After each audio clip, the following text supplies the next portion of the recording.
चलिए हम लोग आज का क्लास शुरू करते हैं। कल वाला क्लास देखे थे दोबारा?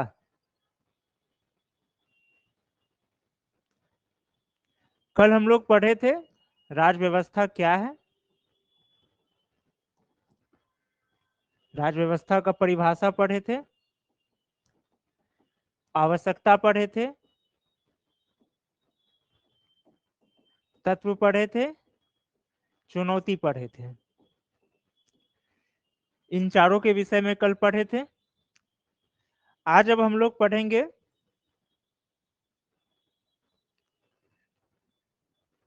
भारत में राज व्यवस्था की आवश्यकता, कि भारत में जो पॉलिटी सिस्टम है इसकी क्या आवश्यकता है। इसके बाद हम लोग राज्य की परिभाषा पढ़ेंगे, राज्य की परिभाषा और इसका अवधारणा कहाँ से आया है, और फिर राज्य के लिए जो आवश्यक तत्व है इस पर पढ़ेंगे। आज हम लोग इन 3 टॉपिक्स पर पढ़ेंगे। शुरुआत हम लोग धीरे धीरे ही चलेंगे, अभी ज्यादा फास्ट चलना ठीक नहीं रहेगा। कल क्या समझ में नहीं आ रही थी नवीन आपको?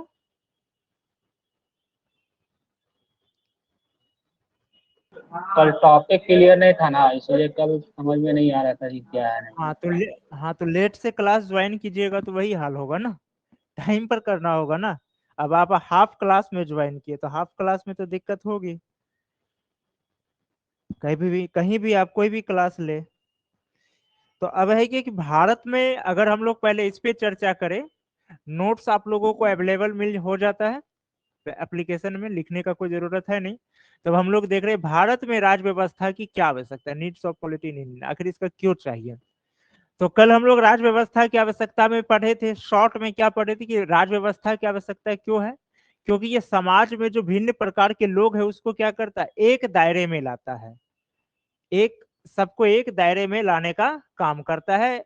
जो समाज में भिन्न प्रकार के लोग हैं, भिन्न विचारधारा को लोग हैं, तो एक सबको वो दायरे में लाता है। दूसरा, जो कमजोर लोग हैं, जो समाज में कमजोर लोग हैं, राज व्यवस्था में क्या होता है कि उनको एक सिक्योरिटी देने का काम करता है, एक सिक्योरिटी मिलती है। अगर राज व्यवस्था ना हो तो फिर क्या हो जाएगा कि जो समाज में ताकतवर लोग हैं वो लोग अपना शासन करेंगे, वो लोग जो होगा कमजोर लोगों पर अपना आधिपत्य जमा लेंगे। अब इसको ऐसे समझिए कि सपोज कीजिए कि कहीं पे कोरोना का वैक्सीन ऐसे ही रखा रहता, कोरोना का वैक्सीन ऐसे रखा रहता, तो सबसे पहले क्या होता, जैसे कोरोना का वैक्सीन सबसे पहले किसको मिला, 60+, फिर 45+, फिर 18 से 45, इस तरह से। अब सपोज कीजिए कि 10 वैक्सीन रखा होगा और कहीं की लगाना, तो सबसे पहले क्या होगा, जो 18 से 45 में है ये ताकतवर वर्ग में आता है, इसका वैल्यू ज्यादा होता है क्योंकि ये इकोनॉमिकल सिस्टम से जुड़ा होता है, ये एक्टिव होता है। पता चला कि सारा यही लोग ले लिया और ये ले भी नहीं पाएगा, तो इसलिए सरकार एक सिस्टम बनाया, क्योंकि गवर्नमेंट थी, राज व्यवस्था थी, तो एक सिस्टम बना। सिस्टम क्या बना कि 60+ यानी जो सीनियर सिटीजन है, जिसको कि लड़ने की क्षमता कम है, जिसके अंदर रोग प्रतिरोधी क्षमता कम है, उसको पहले मिलेगा, फिर 45+, इस हिसाब से गए, क्योंकि जैसे जैसे एज बढ़ता है रोग प्रतिरोधी क्षमता कम हो जाती है। तो राज व्यवस्था का यही फायदा होता है कि ये क्या होता है, एक समाज के भिन्न भिन्न विचारधारे का जो लोग है उसको एक दायरा में लाता है। और दूसरा क्या फायदा है कि जो कमजोर वर्ग है इसको सिक्योरिटी देने का काम करता है, एक सुरक्षा देने का काम करता है। अब हम लोग देखते हैं कि भारत में राज व्यवस्था का क्या महत्व है। यदि भारत के संदर्भ में चले तो भारत में राज व्यवस्था का क्या महत्व है। तो सबसे पहला जो है, भारत में अगर राज व्यवस्था की आवश्यकता की बात किया जाए तो सबसे इंपॉर्टेंट, सबसे पहला हम लोग लेके चले राष्ट्र निर्माण के लिए, राष्ट्र निर्माण के लिए, टू मेक नेशन। राष्ट्र निर्माण के लिए क्यों आवश्यक है, क्योंकि इंडिया में क्या है, कई कल्चर के लोग हैं। अब राष्ट्र एक ऐसा शब्द है, ये एक विवादित शब्द बन जाता है। कुछ लोगों का मानना होता है कि भारत एक राष्ट्र के रूप में है, कुछ लोगों का मानना होता है कि भारत राष्ट्र के रूप में नहीं होगा। इसका कारण क्या बताया जाता है कि राष्ट्र का क्या है कि राष्ट्र के बारे में कहा जाता है कि वेशभूषा सब कुछ समान हो। तो राष्ट्र का परिभाषा 2 दर्शन में है। अगर हम लोग यूरोपीय दर्शन में चले तो वहां पर क्या होता है कि राष्ट्र से राज्य बना, यूरोप का जो पुनर्जागरण है, तो उसके बाद देखते हैं कि पुनर्जागरण से पहले वहां भी क्या होता था कि यूरोप सब आपस में बने हुए थे। एक ये जैसे कि फ्रांस में कभी अंग्रेजी का प्रभुत्व था। फ्रांस में 1562 के आसपास तक वहां का सारा काम अंग्रेजी में होता था। कोई उनका मतलब कभी इसका शासन उधर चल रहा है, कभी उसका इधर चल रहा है। जब पुनर्जागरण हुआ तो क्या हुआ, भाषा के आधार पर वहां बाउंड्री बना कि यहाँ जैसे ये फ्रांसीसी भाषा वाला तो उसका बाउंड्री इस तरह बना, इंग्लिश का इस तरह से बना। तो वहां पर क्या हुआ कि राष्ट्र से राज्य का उदय हुआ। लेकिन इंडियन अगर हम लोग कल्चर पे चलते तो यहाँ पर इंडियन दर्शन में ऐसा नहीं है, राष्ट्र से राज्य नहीं है। यहाँ पर राष्ट्र का परिभाषा चलता है इनके स्तर से बहुत आगे जाता है। तो अगर भारत का लेके चले, अगर राष्ट्र का सामान्य जन्मभूमि संस्कृति, जन्मभूमि संस्कृति, इसको इस राष्ट्र के बारे में ये तीन तत्व माना जाता है, जन्मभूमि और संस्कृति। तो भारत में राष्ट्र का जो कंसेप्ट है वो केवल वेशभूषा खान पान से अलग रहा है। यहाँ पर राज्य से राष्ट्र का कंसेप्ट है, ना कि राष्ट्र से राज्य का। अगर हम लोग प्राचीन भारत का भी अध्ययन कर रहे हैं अगर, तो अब जैसे कि हम लोग लेके चलते हैं मौर्य काल, तो मौर्य काल का शासन दक्षिण के कुछ क्षेत्र को छोड़ दिया जाए तो पूरे भारत ही नहीं बल्कि भारत से बाहर जो भी अफगानिस्तान, इराक, ईरान, ये सब है, सब में था। इन लोगों का वेशभूषा हमेशा शुरू से अलग रहा है, सब कुछ अलग रहा है। लेकिन फिर भी उस समय भी भारत एक राष्ट्र के रूप में था। तो यहाँ पर राष्ट्र, ये सब राष्ट्र के रूप में क्यों रहा, क्योंकि भारत ये सब क्या था कि एक भले इनका वेशभूषा अलग था, वेशभूषा सबका अलग था। भारत में आज से नहीं, शुरुआत से रहा है कि यहाँ पर कदम कदम पर क्या होता है, भाषा बदल जाती है, रहन सहन बदल जाता है। अब जैसे सपोज कीजिए भारत में अगर अब बिहार है, राजस्थान है, बिहार में किस प्रकार का चलता है, यहाँ सिंपल पगड़ी चलता है, पतला में। लेकिन राजस्थान में काफी मोटा पगड़ी यूज किया जाता है। इसका रीजन क्या है, क्योंकि वहां पर तापमान ज्यादा होता है। तापमान ज्यादा होने के कारण, और रेगिस्तानी एरिया है, सूर्य का किरण वहां डायरेक्ट पड़ता है, तो लोगों को क्या होता है, उसको सर को ज्यादा सुरक्षित रखने की जरूरत है। तो इस वजह से वहां पर क्या होता है कि वो उन लोग जो पगड़ी यूज करता है मोटा यूज करता है, बिहार में उस तरह का नहीं होता है। उसी तरह आप चले जाइए कोई ऐसा प्रदेश जहाँ की ठंड पड़ता है, जैसे हिमाचल चले जाइए, वहां का फिर वेशभूषा अलग है, वहां का रहन, क्योंकि वहां पर क्या हो रहा है कि वहां पर उनका एक अलग, वहां का मौसम अलग होता है, ठंड ज्यादा होती है वहां, पहाड़ी एरिया ज्यादा है। तो सबका जो होता है यहाँ पे भारत में वेशभूषा हर चीज ये शुरू से अलग रहा है। ऐसा नहीं कि आज 47 के बाद, 47 के पहले से भी, लेकिन फिर भी शुरू से भारत एक राष्ट्र के रूप में रहा है। तो यहाँ जो राष्ट्र के रूप में है, वेशभूषा के आधार पे नहीं है, मानसिकता के आधार पे। जो संविधान के प्रस्तावना में जो शब्द का प्रयोग किया गया है, एकता, एकता व अखंडता, तो यहाँ जो एकता शब्द है, यूनिटी, इसका तात्पर्य क्या है कि इसका तात्पर्य होता है कि हम सब एक है, हम लोग जितने भी है भारतीय है, अब चाहे कोई भी हो, चाहे वो किसी भी धर्म का हो, किसी भी जाति का हो, किसी भी क्षेत्र का हो, सब क्या है, हम सब भारतीय एक है। और सब क्या है, एक शासन के अंतर्गत आते हैं, सब एक शासन के अंतर्गत आते हैं। नीतिगत रूप से भारत का शासन हमेशा एक रहा। अब जितने भी राजा का उठा ले भारत के इतिहास का शुरुआत से भी, तो सबका जो शासन करने का पोलाइटली रहा है, अगर हम लोग मेडाइवल हिस्ट्री को हटा दे, जो शुरुआत का जितना भी एंशियंट हिस्ट्री है, मेडाइवल और मॉडर्न को हटा दे, तो उसमें हम लोग देखते हैं कि सबका नीतिगत, जैसे मौर्य साम्राज्य आया पहले, मौर्य से भी पहले था, फिर गुप्त साम्राज्य बना, फिर उस तरफ हर्षवर्धन, ये सबका आया। तो जितना भी शासन सबका आया, तो सबका पोलाइट जो होता है वो सेम था। हाँ, अब मेडाइवल और मॉडर्न को छोड़ दिया जाए, तो मेडाइवल और मॉडर्न में ये एक अलग, इसका एक अलग टॉपिक हो जाता है। तो इन सब को ये के हिसाब से कह सकते हैं कि भारत में क्या होता है कि यहाँ का जो राष्ट्र का सिद्धांत है, वो जो यूरोपीय देशों का जो राष्ट्र का सिद्धांत है, हम लोगों का क्या है, अलग है। तो राष्ट्र निर्माण के लिए क्या है, जरूरी होता है एक राज व्यवस्था होना, क्योंकि इंडिया में भिन्न भिन्न कल्चर, भिन्न भिन्न लैंग्वेज है। अब ऐसे में क्या हो जाएगा कि अगर एक राज व्यवस्था नहीं रहेगा तो यहाँ पर जो सेपरेशन का जो भावना है अलगाववाद का, वो मजबूत होगा। अब जब अलगाववाद का मजबूत होगा तो फिर क्या होगा, देश का जो अखंडता है, एकता और अखंडता पर खतरा होगा। अब अभी क्या है कि कल्चर बहुत सारे हैं, धर्म बहुत सारे हैं, भाषाएं सब कुछ अलग अलग है, लेकिन सब में एक कॉमन बात क्या है कि हम सब एक संविधान के अंतर्गत है, हम सब एक ही कॉन्स्टिट्यूशन के अंतर्गत है, और सब पर समान पॉलिटी लागू होता है। जो राज व्यवस्था है सब पर समान रूप से लागू होता है। तो सबको क्या कर रहा है, इन सारे भिन्न विचारधाराओं को, ये जो विविधता है, डाइवर्सिटी है, इनको एक मंच पर ला रहा है। तो इसीलिए भारत में क्या है कि भारत में राज व्यवस्था की आवश्यकता का सबसे पहला कारण क्या हुआ, राष्ट्र निर्माण के लिए जरूरी है। इसके बाद अभी एक दूसरा जो कारण है,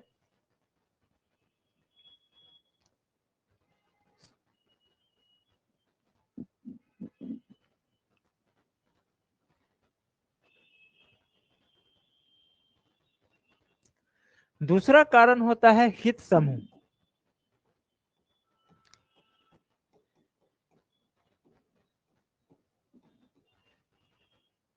हित समूह से तात्पर्य होता है, जो हित समूह की अगर बात करें तो इसका एक है,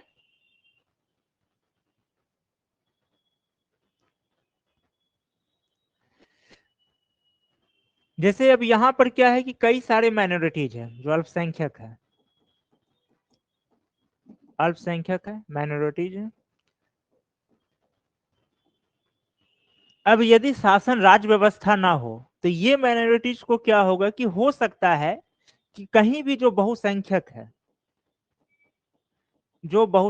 है वो क्या कर सकता है, इनके हितों का शोषण कर सकता है, इनके हित का शोषण यहाँ पे कर सकता है अगर राज व्यवस्था ना हो। अब इसको एग्जाम्पल के तौर पे हम लोग ले सकते हैं 3 जगह से।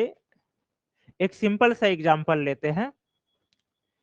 1947 में 2 देश बना, भारत पाकिस्तान, ठीक है।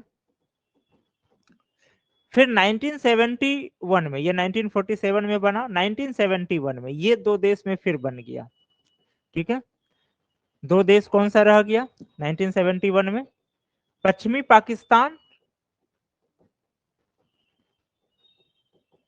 तो ये जो पश्चिमी पाकिस्तान है ये अब यही आज का हो गया पाकिस्तान, ठीक है। और इस तरफ का जो पूर्वी पाकिस्तान था ये बन गया अभी, इसी को कहते हैं बांग्लादेश। अब ये 1947 से 1971 तक, 1971 से लेकर के 1947 तक, ये सॉरी 1947 से 71 तक, इस बीच यहां पर ये वाला जो पाकिस्तान है, पूर्वी पाकिस्तान में, यहां लाखों लोगों का क्या हो गया था, ये पाकिस्तान के जो लोग थे यहाँ इनके सैनिकों द्वारा यहाँ पर इनका काफी शोषण किया गया, जिसके कारण कि ये लोग आकर के कहां पर रहे, ये लोग इंडिया में यहीं से माइग्रेट किए। अभी भी ये समस्या आज भी इंडिया में इसका विवाद बना हुआ है, असम में एनआरसी का विवाद इसी को लेके है। तो इस बीच जो ये शोषण हुआ इनका यहाँ पर, तो इनका क्या था कि ये लोगों का कहना था कि हमारा भाषा बांग्ला है, हमारा कल्चर बंगाली है। इन लोगों का सिंपल था कि मेरा हमारा धर्म इस्लाम जरूर है लेकिन भाषा हमारा बांग्ला है, और जो हमारा कल्चर है वो बंगाली है। लेकिन शासन में किसका था प्रभुत्व, इनका था, इनके पास संख्या भी ज्यादा था, संख्या बल ज्यादा होने के कारण इन सरकार में इनकी भूमिका ज्यादा थी, आर्मी में यहाँ के लोग ज्यादा थे, सब कुछ थे। अब यहाँ पे कोई धर्म की लड़ाई ही नहीं है, ना धर्म की जाति की, कोई नहीं, सिंपल सा क्या है, इनका कहना है कि भाई हमारा बांग्ला भाषा है, हमको बांग्ला भाषा में बोलने दीजिए, मेरा जो भी काम होगा शिक्षा दीक्षा पढ़ाई लिखाई हमारे बच्चे को वो बांग्ला में रहेगा। अब इन लोगों का क्या कहना था कि नहीं, इन सबको उर्दू में, अब उर्दू आपको करना ही होगा, बांग्ला भूल जाइए, बांग्ला कोई भी धर्म नहीं है, कोई ये नहीं है, लेकिन सिर्फ एक उर्दू को ये बनाया गया कि नहीं आप लोगों को उर्दू बोलना है। अब समस्या इसके वजह से क्या हुआ, यहाँ पर विरोध शुरू हुआ और विरोध को कुचलने का काम का यहाँ प्रयास किया गया। और एक लंबे समय तक क्या हुआ, 1947 से लेकर 71 तक यहाँ लाखों लोगों को मारा गया। तो ये सब होता गया। तो इसका वजह क्या रहा, इसका वजह रहा कि यह इस देश का जो राज व्यवस्था था, इसका जो भारत का, जैसे 1947 में हम लोग आजाद हुए, 1950 तक हम लोगों का संविधान बन गया। और जब हम लोग का संविधान, जब तक हम लोग बना चुके थे भारत वाले, तब तक ये दो चीजों में दिमाग लगा रहा था। पहला, कश्मीर के पीछे ये अपना एनर्जी वेस्ट कर रहा था। दूसरा, इनका कल्चर को कैसे समाप्त कर दे।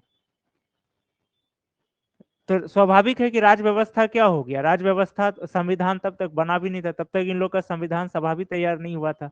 तो अब राज व्यवस्था, एक संविधान की कमी से, राज व्यवस्था की कमी से क्या हुआ, एक लंबे समय तक इन पर शोषण हुआ, बाद में जिसकी वजह से विरोध हुआ, और उसके बाद बांग्लादेश का बना। तो यही होता है, यही चीज इंडिया में ना हो जाए, अगर राज्य व्यवस्था ना हो तो अब यहाँ पर क्या होगा कि जो बहुसंख्यक है, क्योंकि शासन केवल सरकार के हाथ में नहीं होता, शासन कई लोगों के हाथ में। अब जैसे कि मान के चलिए, ऊपर का जो सरकार है, जो भी सरकार है वो सही है, आपका प्रधानमंत्री सही है, आपका राष्ट्रपति सही है, आपका मुख्यमंत्री भी सही है, सब सही है।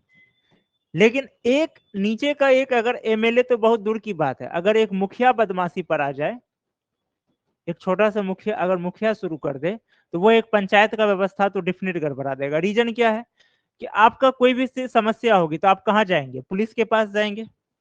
अब पुलिस बेचारा, उसको वहां पे रहना है, तो अब वो क्या होगा, कोई भी कितना भी बड़ा अधिकारी हो, जो लोकल बॉडीज होंगे, जो लोकल वहां का जो प्रतिनिधि है, उसके साथ उसको मिलके चलना ही होगा, चाहे अधिकारी कितना भी बड़ा हो। अब एक मुखिया भी अगर यहाँ से गड़बड़ा रहा है, तो वो वहां का, हो सकता है कि जो भी वहां माइनॉरिटीज है उसको प्रॉब्लम हो सकती है। कोई मतलब नहीं है आपका प्रधानमंत्री सही है, मुख्यमंत्री सही है, राष्ट्रपति सही है, कोई एक मुखिया चाहे तो वो पूरा का पूरा, कम से कम एक पंचायत का तो वो खेल गड़बड़ा सकता है। हो सकता है कि अ, बाद में एक्शन लिया जाए, और ऐसा कई मामला आया भी है। तो जो भारत में विभिन्न प्रकार के हित समूह है, उनके लिए भी क्या है, उसके लिए राज व्यवस्था की आवश्यकता है। क्योंकि सिर्फ किसी एक अधिकारी के या कोई पद में बैठा हुआ एक व्यक्ति के सही होने से कोई भी शासन सही नहीं चल रहा। अब चूंकि संविधान है, अब मान के चलिए अगर इंडिया में अगर कुछ मौलिक अधिकार को आज हटा दिया जाए, तो फिर पता चल जाएगा कि जो नीचे स्तर के जो नेता होते, निचले स्तर के, वो लोग किस प्रकार अपना वोट बैंक को मजबूत करने के लिए अपना पॉलिटिक्स को खराब करेंगे। तो ये सब एक दिक्कत होती है। तीसरा जो रहता है इसका हित समूह के बाद, आंतरिक सुरक्षा, इंटरनल सिक्योरिटी। आंतरिक सुरक्षा, इंटरनल सिक्योरिटी। अब स्वाभाविक बात है कि जब देश में कई सारे, अगर एक राज्य के अंदर डाइवर्सिटी है, कई विचारधारा के लोग हैं, तो स्वाभाविक बात है कि आपस में टकराव होगा। तो इस टकराव में क्या होगा, विरोधाभास, विरोध भी हो सकता है। अब कोई विचार, कोई व्यक्ति है, जैसे कोई मान के चलिए कोई खास भाषा के लोग हैं, अब वो कह सकता है कि हमारा देश अलग हो, या फिर हमारा ज्यादा ये है। अभी जैसे हाल फिलहाल में मणिपुर में देखा गया, वहां पर जो आरक्षण दिया गया था कोको जनजाति को, तो किस प्रकार से अब दूसरा वाला विरोध करने लगा, नहीं आप इसको नहीं दे सकते हैं। तो अब उसमें क्या हुआ, एक दूसरे को सब एक दूसरे के खिलाफ सब हथियार उठा लिया, गवर्नमेंट के भी खिलाफ उठा लिया गया। तो इन सब की सुरक्षा के लिए भी क्या होना चाहिए, राज व्यवस्था होना चाहिए। अब यदि किसी को दिया जा रहा है, आरक्षण दिया जा रहा है, तो उसके देखना होगा कि भाई वो संवैधानिक तरीके से दे रहा है या नहीं दे रहा है। अगर दे रहा है तो सही है, नहीं दे रहा तो गलत है। उसके लिए राज व्यवस्था होना चाहिए सबके लिए। तो एक आंतरिक सुरक्षा के लिए जरूरी है। उसके बाद है समाज की तीव्र गति विकास के लिए, तीव्र विकास के लिए, फास्ट डेवलपिंग और बाह्य सुरक्षा के लिए, जो अन्य देशों से भी बाह्य सुरक्षा के लिए एक्सटर्नल सिक्योरिटी के लिए चाहिए। उसके बाद आपका अंतर्राष्ट्रीय संबंध बनाने के लिए, अब सारा चीज तो इंडिया में नहीं है, बहुत सारी चीजें ऐसी है कि जिसकी आवश्यकता, जो हम लोगों को आवश्यकता है, लेकिन वो अन्य देशों में, जैसे पेट्रोलियम आवश्यकता सबसे ज्यादा हम लोग को है, लेकिन वो सबसे ज्यादा कहाँ है, अरब देशों में। तो इनके लिए भी क्या है, इंटरनेशनल रिलेशन, तो अब ये आप और हम जाके तो नहीं बना सकते हैं, तो इसके लिए भी चाहिए एक राज्य व्यवस्था, एक व्यवस्था होनी चाहिए जो इंटरनेशनल रिलेशन पे काम कर सके। तो ये सब चीज होना चाहिए। उसके बाद इंटरनेशनल रिलेशन हो गया, और कह सकते हैं तीव्र विकास के लिए हो गया आंतरिक सुरक्षा। तो ये सब चीजों के लिए क्या है, भारत में राज्य व्यवस्था की आवश्यकता पड़ती है। अब राज्य व्यवस्था का कंसेप्ट आया कहां से है? राज्य व्यवस्था का कंसेप्ट आया है राज्य से।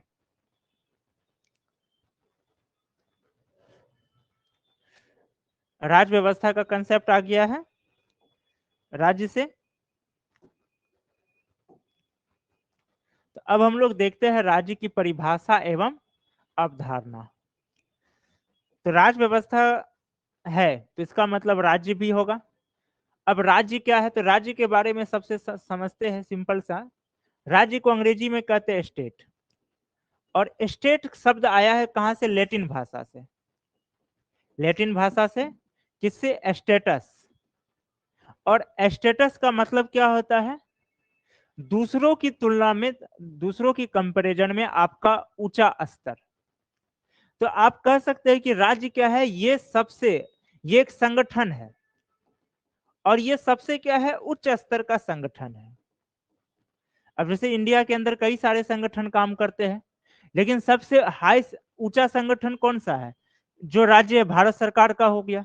अगर आपको मान के चलिए किसी प्राइवेट कंपनी के तरफ से कोई आज लेटर जारी किया गया है, सपोज कीजिए कि कोई आज एयरटेल वाले एक लेटर जारी कर रहे हैं, मान के चलिए कि हमारे पास जितना भी लोगों का नंबर है, हम उसका सारा डाटा, बैंकिंग डाटा, कोई भी डाटा, हम उनको पब्लिकली कर सकते हैं।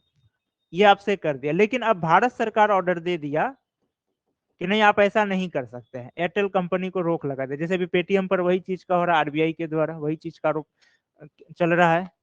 तो अब किसका ऑर्डर माना जाएगा, भारत सरकार का। क्यों, संगठन ये भी है, संगठन ये भी है, लेकिन ये क्या है, ये सबसे उच्च स्तर का संगठन है। तो जो सबसे उच्च स्तर का संगठन होता है उसी को कहा जाता है राज्य, स्टेट। एकदम सामान्य समझे तो, सामान्य शब्दों में ये क्या है, एक पॉलिटिकल वर्ड है। राज्य एक पॉलिटिकल वर्ड है। और देश जो होता है, जो हम लोग ऐसे ऐसे हम लोग बोलते हैं भारत एक देश है, और इसका 28 राज्य है, 8 केंद्र शासित। लेकिन भारत भी क्या है, अकॉर्डिंग टू कॉन्स्टिट्यूशन ये भी एक राज्य है, क्योंकि राज्य क्या है, ये एक पॉलिटिकल वर्ड है, और देश जो होता है वो ज्योग्राफिकल वर्ड है। ये इसका प्रयोग किया जाता है भौगोलिक रूप को प्रदर्शित करने में, ना कि राजनीतिक शक्ति को प्रदर्शित करने में। तो राज्य का परिभाषा अगर सिंपल सा ये करें तो ये क्या है, कह सकते हैं कि ये इसको एक कह सकते हैं कि राज्य का मतलब स्टेट, यानी कि एक उच्च स्तर का संगठन, यानी दूसरों की तुलना में जो उस सबसे उच्च स्तर का संगठन है एक निश्चित प्रदेश में, क्षेत्र में, उसको कहा जाएगा राज्य।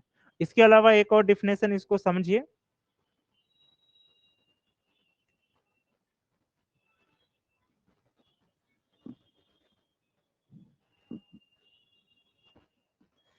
इसका एक और डिफिनेशन होगा, राज्य पॉलिटिकल स्ट्रक्चर है समाज का। ये क्या है, पॉलिटिकल स्ट्रक्चर है किसका, राजनीतिक संरचना समाज का।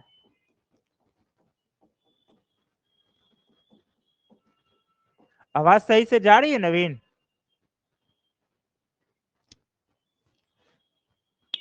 जी सर, जी सर आ रही है। समझ में आ रही है आज?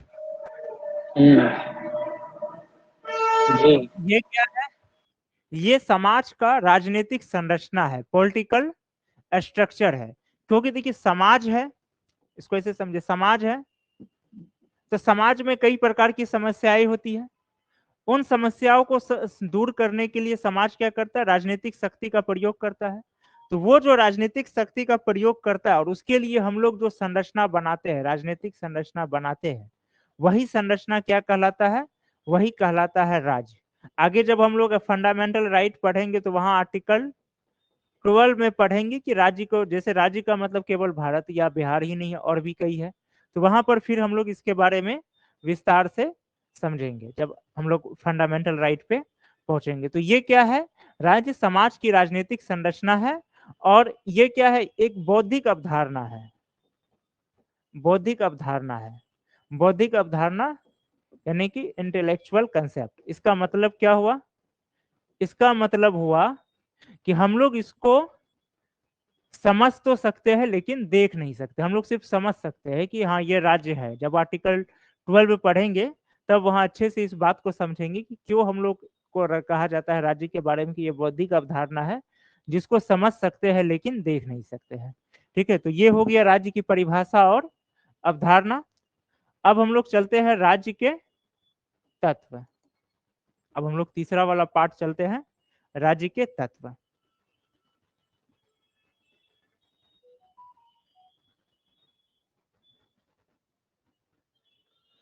राज्य के तत्व की अगर बात करें तो इसमें भी दो विचारधारा आ जाता है।